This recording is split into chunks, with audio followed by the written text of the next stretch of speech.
Now, lo and behold, in 1983, November, the word get to the White House.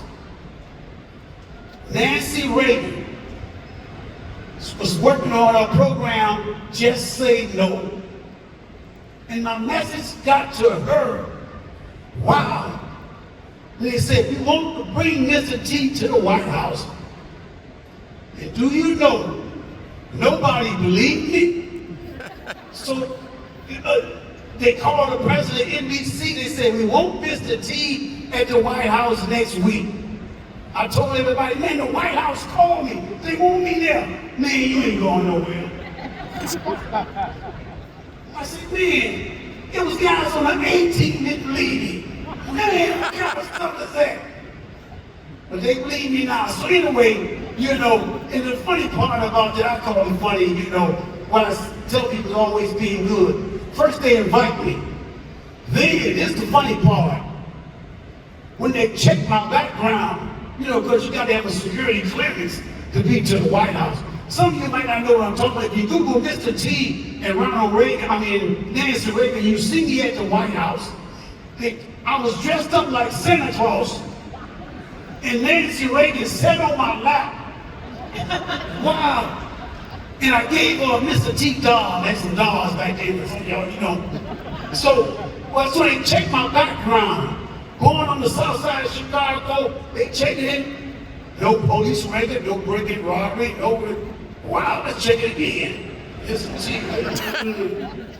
They said, wow, there's something. Basically, they were saying, how did you grow up on the south side of Chicago, welfare, food stamps, crime over you, under you, around you?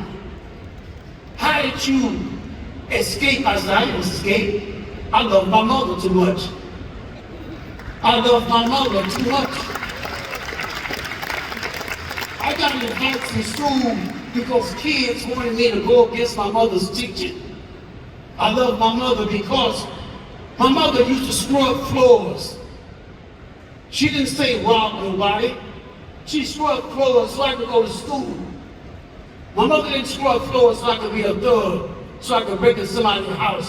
How can I tell my mother I love her? I'm a sex mother person.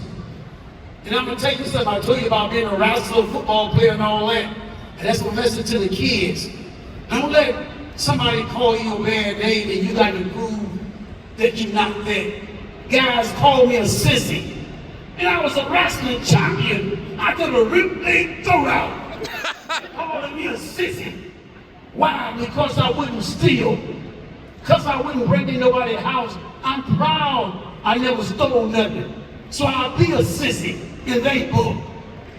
They can't get a job because they got a bad record. So that's who I am. Like I said, I'm just an old-fashioned, overgrown, tough mama's boy. I love my mother. You know, so like I said, tell everybody, through me, you should see part of my mother in me. Mother talking to me nice and kind. I remember once in LA, I was holding the door for a lady, and she was surprised. She said, wow, Mr. T, you so nice. Of course I'm nice, I just act tough. So that's my story, okay? All right, I get so excited, okay?